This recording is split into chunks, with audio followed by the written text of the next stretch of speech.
Hey guys, Danny Johnson here, and today we're going to be talking about mileage since I have cars that range from 43,000 miles all the way up to 200,000 miles. And so basically, does mileage matter when you're buying a car? The answer is yes and no. Low mileage can indicate that the car has had little use, that the interior is going to be nice, it hasn't been worn out a lot. That the car hasn't seen a lot of weather, and so underneath it might be very clean. But it's certainly not always the case. Okay, it can be an indicator, but it definitely does not mean that. There's also a lot of cars that have sat outside a lot of their life, even though they haven't been driven much, and so mileage can be deceiving in a lot of ways. This is a Terminator that looks like it's had some outside time for sure. You can definitely tell by the condition of it, the paint and the rust. And if you look inside, everything is worn out, seats are torn, everything like that, rust all over the side. It doesn't mean that it's a bad car, but it definitely would need a lot of work, and you'd have to be compensated in that if you were going to pay money for that car over one like this that hasn't had a lot of outside use, that's been garage kept and taken care of and only driven on the weekend. So low mileage doesn't guarantee that everything is perfect, but high mileage also can indicate that the car is going to show a little more wear, especially inside the engine bay where heat can fade some of the plastic parts, and some of the main thing is the oil that you're going to just have as you're driving the car. I mean, it does have engine oil, it has breathers, it will vent some oil. And so a lower mileage car can be a little bit cleaner and easier to detail. And even this car took some detailing. I did need to clean it up. And comparing it to my GT that has 200,000 miles, there will be dirt and buildup and grime in every nook and cranny. And so that's just something that can be cleaned, but will take a lot of effort. And so my Cobra with 43,000 miles was a lot easier to clean up, although, like I said, it wasn't perfect. There were still a lot of things that I had to clean even at 43,000. And inevitably, there is grease as bearings spin. They emit some grease as the belt shreds. It sprays belt shreds everywhere. So you can see this is some cleaning I had to even do on my Cobra with low mileage. My GT with 200,000 miles needs a lot more cleaning. But what I really want to bring up is my brother's Azure Blue Mach 1. This car is beautiful. It's one of the most beautiful Mach 1s I've ever seen. The paint is near perfect on it. And the reason why is because of the life that it lived. The previous owner to my brother's car worked a night shift. So he drove the car to work in Las Vegas where it's dry, there's not a lot of humidity, no rust, and the car sat at night as it was being used for work as a daily driven car. And so the miles went up a little bit to 80,000, but the car otherwise was beautiful. There wasn't, the interior was not dried out, anything like that. And that car had, about 75,000 miles on it. And now we're going to compare it to my Mach 1. So my Mach 1, on the other hand, right now it's a beautiful car. For its year, it's one of the better condition '03 Mach 1s that you'll find, but it wasn't always that way. I had to put a lot of work into it, and I bought it with 95,000 miles. So really, the mileage was not that much different than my brother's. And so, as you'll see here, I have a new hood painted, the new decal, new chin spoiler, all kinds of things that this car needed. When it was for sale, this is a picture of its listing in Elko, Nevada, and so that was in 2010. And the guy sent me all these pictures and said, this car is pristine. There's absolutely nothing wrong with it. There's just one dent the size of the dime on the rear quarter panel. And we got there and found that the whole front looked like it was hit with a shotgun. I mean, rock chips like crazy. The decal had chunks missing out of it, and really bad water spots. I took it to a car wash, swiped my card, and put $20 on the card trying to scrub this thing down. And it definitely was not coming off. The car had lost a transmission, which I knew about, and sat and had water deposits all over it. So here's pictures of him swapping off the off-road X to put the catted mufflers back on because he wasn't going to give me the handheld tuner. I eventually turned the car down, renegotiated, drove all the way back up to Elko, 8 hours, and got the car back. But this is what you can see. Look at the engine bay. This thing was nasty, and it took a lot of work, but it is possible. and I cleaned it up really nice. I used a lot of degreaser, and it looks pretty good under there. You know, there's still little nooks and crannies that you just can't fix. I also went and had the hood completely repainted, and so that was a really nice touch. But you know, it doesn't quite match the fenders and everything. It's close. I put a lot of work into putting the new decal on, and so I got that perfect. It came out really nice, and it's a shiny one instead of matte, which is what American Muscle offered at the time. So it's not exactly right, but overall the car looks really nice. And so in some ways it's nicer because there's not one rock chip on the hood. In other ways, you know, the car still will show its age here and there. But compared to my brother's Mach 1, when all was said and done, we spent about the same amount of money. And in some ways, my car is a little nicer, but in most ways, his car, you can definitely tell, was taken care of better. And so it's original and a little nicer. I even put a new transmission in it, which I knew because it was bad. That's why I bought it with a bad transmission, knowing I'd fix it. And it doesn't shift as nice as my brother's. But I will tell you that it runs just as strong. 3, 2, 1, go!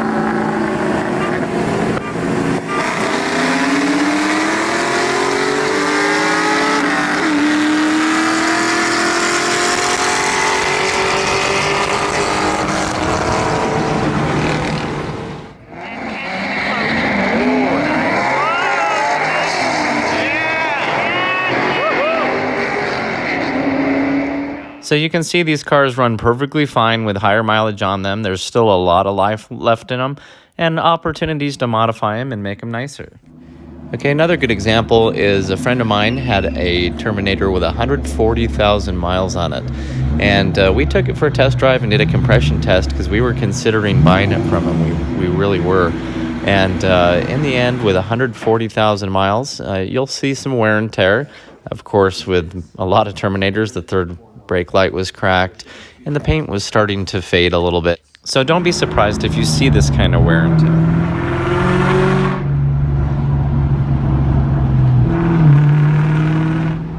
But the car drove just fine. It drove really well. In fact, it pulled hard, and there was really no problems with it, even with that high of mileage. These engines are very well built, and if well maintained and they have enough oil in them all the time, you usually don't have a lot of problems. So we actually took it home. We removed all of the spark plugs. It's a little easier to do the compression test that way so that the engine spins a little more freely. Let it cool down because you never want to do this on a hot engine. And we went through and cranked it, and it had very good consistency across all the cylinders. But of course, you could see inside the engine bay with the mileage. You can see the SVT plaque kind of fading, and you know the heat does its work on a car like this, and you do get oil and grime and buildup that can be fixed. But overall, it's not a bad car. Normal compression on these cars is around 150 to 175, 180. That would be kind of the normal range. And with that mileage, this car was being very consistent with 150 PSI across all the cylinders. So, you know, you're looking for that consistency, not exactly the compression number. And it was very good across all cylinders. And I'll put a link to the full video of this in the video description if you want to watch it. But honestly, mileage can be a double-edged sword because on one hand, if you have a car that has mid-mileage, let's say it has 75,000 miles, well, maybe a lot of the parts are ready to be replaced, like the brakes and the clutch. And so you might actually be doing a lot of work unless you buy one that's super low mileage, or if you buy one that had 80,000 miles on it, maybe somebody has already replaced all those items. So you have to inspect each car that you're looking at and consider what's been done, how it's been maintained, and that's going to be the main thing. If somebody's taken a lot of pride in their car and taken care of it, then it might be the one to get, even with higher mileage on it. You could very well, again, have a car that maybe sat outside a lot, and so the whole interior's dried out, even though it has low mileage. You could have a car that's completely pristine, that's been garage kept under a cover, and all services done. And so, to tell the truth, it's really going to depend on the owner and what they did with it. My car is a weekend car. It does not sit outside. It does not daily drive. It does not go out in the rain. And so, that condition will show. I had somebody message me about a Mistachrome that they were looking at. They said there's two, one with low mileage for $45,000 or one, with 80,000 miles. And I said, well, here's the thing. On that car, you want to be really careful about pieces like the interior. That's going to wear out, and there's really no way to fix Mistachrome leather. So you want to look over the car. And I said the higher mileage one might not be a bad value. And I referred him to one that I had seen with 41,000 miles. It looked like it had the same overall condition as my car with the same mileage. And so I was showing him that might be your better bet, is to try to meet in the middle. Because people with super low mileage are going to want $45,000 for the car. Other people with mid mileage, they'll want a good amount of money, but it might be worth it to pay a little bit more than have to put a whole bunch of money into it, or have things that really just can't be repaired. And certainly, depending on the car, you could imagine with Mistachrome, if that paint fades, then it's going to be a lot more difficult to make it match and to fix it and to have it repainted. Okay, so another warning about mileage is just remember, a quarter mile is not a lot of mileage, so you could have a ton of passes, and it doesn't mean that it's bad, but you just want to check to make sure that the car is still okay on the torque boxes and it hasn't torn everything up from hard launches and things like that. And even down a track, though, you don't get as many rock chips in the front of the car, right? So if you're in first place, so maybe that's good. But also, it's important to remember, if you buy a car and you plan to keep it in the garage like I do, drive it on weekends, then you could enjoy the car for 10 or 20 years and only put 20,000 miles on it. So my car, for example, will probably have 60,000 on it after I've owned it for 20 or 30 years.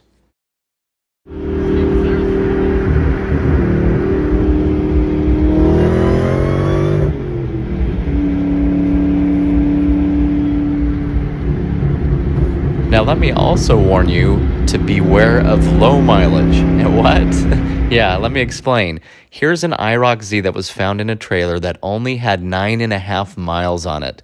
Otherwise, the car is beautiful. Exterior-wise, it cleaned up really nice. Still had all of the original packaging on the seats and everything.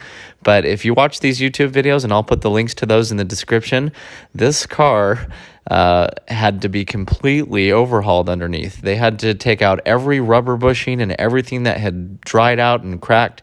And yeah, maybe you're going to have to do that anyway, but it's better for an engine to be run, once a week or once a month at least, and to give your car proper care. Those parts have to move around. Oil will get to condensation in it, the water, and just ruin things. You've probably seen the milky look of condensation that oil can get from sitting, and so you imagine if that's full in your engine and you have to clean it all out. So it took a lot of care for them to tear the car down a lot and try to keep it as original as possible, but it was not the best thing in the world for the car to sit so long. I've even heard of them smoking like crazy on startup.